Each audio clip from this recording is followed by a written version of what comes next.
Hi, Eli.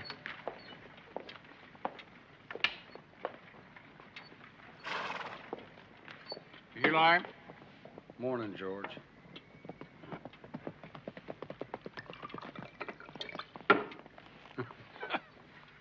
This is a white man's saloon, and it sells white man's liquor. And I'm telling you to crawl your filth out of here, Breed. Before I kill you.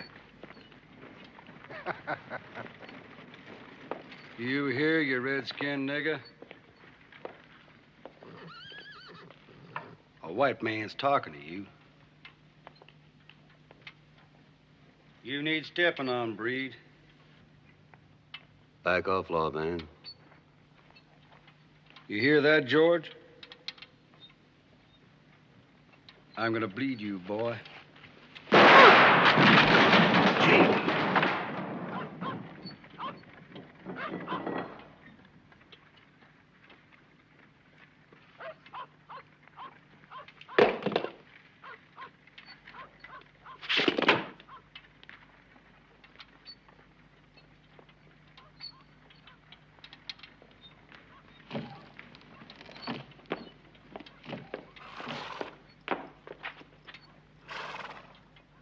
I'll get Quincy Whitmore.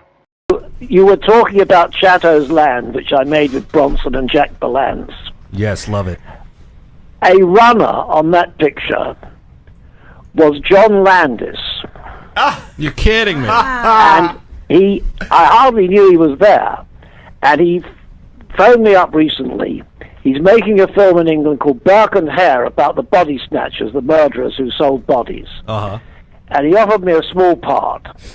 and in this part, I'm playing a nobleman in a coach. And Burke and Hare caused the coach to go over a cliff, killing everybody in it. So I think that's wonderful, isn't it? I give the man his first break in 1970 in movies, John Landis. He repays me by throwing me over a cliff. Yeah, what about that? I mean, please. You know, I got to tell you, on a side note, Landis aside, that Western, Chato's Land, is, to me, remarkable. I remember coming home from school, and that was on the television, and the movie had just started with Bronson blasting those people, and I remember thinking to myself, good heavens, this is how the movie starts? It was like the movie started with a bang-up ending and got better from there. It's one of my favorite Westerns of all time. Thank you. How'd you like working with Bronson? You worked with him several times. I worked with Charlie, I think, at least 6 times. And it was quite funny, because the first time I worked with him was on Chato's Land. Yeah. And dare I say it, well before he met her, I used to. His wife was one of my girlfriends, Jill Ireland. And I came onto set in Almeria, Spain. And Jill, who was the most marvelous human being, said, "It's so nice to have old friends, Michael, like you. I'll need them when Charlie's gone." I said, "Well, where's he going? We've only just arrived to start the film. Is he going somewhere?" She said, "Well, he's very old, you know, he's going to die." I said, "Well, he's only 52. She said, "You don't believe that, do you?" I said, "Charlie knocked 8 years off his age." The answer is, we finished a film, I had dinner with him every night, and people said to me, "Well, how do you get on with Bronson?" I said, "Well, quite honestly, I don't know. I mean, I spent a lot of time and I liked him, but I didn't necessarily get the feeling he was mad about me." And literally a very few weeks after that movie finished, I got a phone call, it was then from Columbia, saying, "We're making a film called The Mechanic, and Charlie Bronson insists you come to Hollywood and direct it." Well, the film switched to United Artists, I directed it, and from that moment on we were genuinely very close until he sadly died, and the last many years of his life he had Alzheimer's, so he didn't know anybody. No, that's too bad.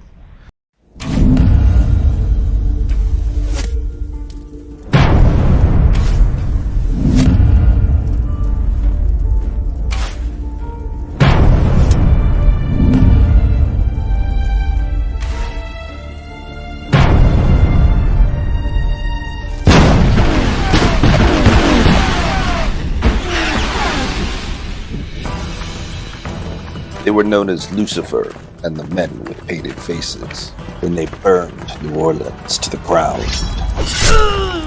And when they sacked Panama, I knew that my road to redemption would be paved with tombstones. And by the time They brought the apocalypse to West Africa and the Indian Ocean. I would come to know 2 words with biblical significance. No quarter.